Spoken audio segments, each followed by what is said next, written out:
তাহলে এই টপিকে আমরা আলোচনা করব হোয়াট ইজ মানি। সো মানি যখন সম্পর্কে আমরা বলি যে মানি বিষয়টা আসলে কি, সো মানির ফাংশনগুলো সম্পর্কে আমরা মোস্টলি পড়বো। সো মানি ইউজ করা হয় as a means of payment and settlement of transaction. So যখন আমরা কোনো পেমেন্ট করি, সো সেই পেমেন্টের মিনস হিসেবে মানি ব্যবহার করা হয়। আমরা যখন কোনো ট্রানজ্যাকশন করি সেটা সেটেলমেন্ট করতে মানি ব্যবহার করা হয়। আমরা যখন কোনো একটা ফাইন্যান্সিং করি সেখানে আমরা মানি নেই, এবং সেটা যখন রিপে করি, সেটেলমেন্ট করি, সেখানে আমাদের মানি ব্যবহার হয়।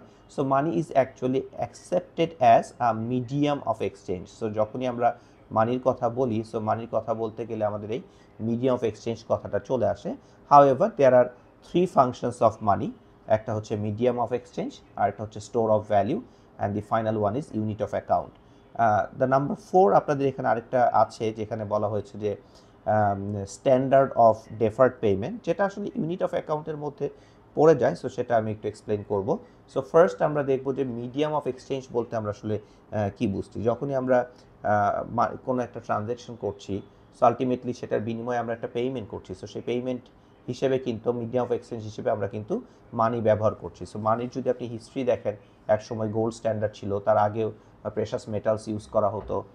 দেয়ার আর টাইমস হয়তো বার্টার ট্রেড ছিল, অনেক সময় টাইম টু টাইম ইউজ করাও হয় খুব ক্ষুদ্র পরিসরে, বাট মোস্টলি সেগুলোর অনেক সীমাবদ্ধতা আছে, যে কারণে নাওডেজ আমরা যে মানিটা ব্যবহার করি ফিয়াট মানি এরাতে, সেখানে আমরা একটা কাগজের টাকা ইউজ করি অথবা ডিপোজিট ইউজ করি, আমরা ই মানি ইউজ করি। সো সেখানে আমরা মানিকে ইউজ করি as a medium of exchange হিসেবে।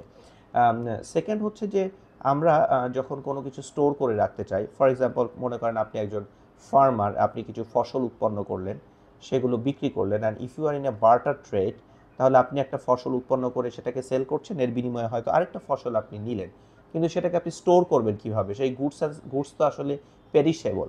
সো যেহেতু এটা পেরিশেবল, এটাকে স্টোর করা যায় না। সো স্টোর অফ ভ্যালিউ হিসেবে আমরা কিন্তু মানিকে ব্যবহার করি। যদিও মানির স্টোর অফ ভ্যালিউ এই কনসেপ্টটা is questionable in a very high inflationary area. For example কোনো একটা কান্ট্রিতে যদি হাইপার ইনফ্লেশন হয়, তখন এই store of value as a money as a store of value এটা কোয়েশ্চেনেবল হয়। ওই পার্টটাতে আমরা যাচ্ছি না। In a very stable inflation সিনারিওতে money acts as a store of value. So আমরা যদি কোনো কিছু উৎপন্ন করি, সেটার বিনিময়ে মিডিয়াম অফ এক্সচেঞ্জ হিসেবে আমরা একটা পেমেন্ট নিচ্ছি।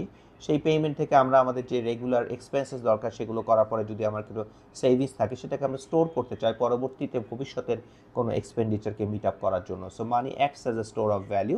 অ্যান্ড মানি আরেকটা ফাংশন হচ্ছে ইউনিট অফ অ্যাকাউন্ট, যেটা হচ্ছে আমরা যখন কোনো একটা প্রোডাক্ট কিনি অথবা সার্ভিসেস কিনছি, সো সেই প্রোডাক্ট বা সার্ভিসের প্রাইসটা আসলে কত। সো প্রাইস হিসেবে আমরা দেখি যে কোটেশন দেওয়া থাকে যে এটার দাম এত টাকা। আপনি যদি কোনো এমন কোনো সিটিতে বেড়াতে চান যেখানে আপনি দেখবেন যে বিভিন্ন জায়গা থেকে হয়তো ট্যুরিস্টরা আসে, সেখানে হয়তো দেখবেন যে একটা প্রোডাক্টের গায়ে হয়তো মাল্টিপল কারেন্সি থাকে। সো সেখানেও দেখবেন যে ইউনিট অফ অ্যাকাউন্ট হিসেবে প্রত্যেকটা প্রোডাক্টের গায়ে তাহলে একটা দাম লেখা থাকছে। সো সেইটা আসলে ইউনিট অফ অ্যাকাউন্ট হিসেবে মানি ব্যবহার করা হয়।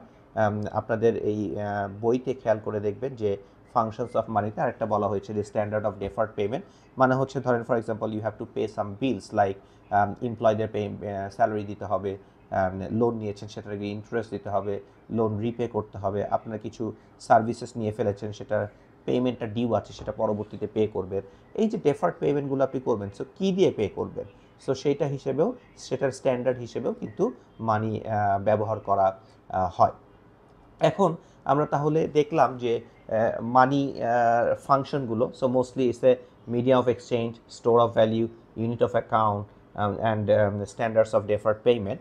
এখন পরবর্তীতে একটা প্রশ্ন চলে আসে যে what are the kinds of money, কী ধরনের মানি আমরা ব্যবহার করতে পারি, মানি হিসেবে আসলে কোনটাকে আমরা বিবেচনা করব।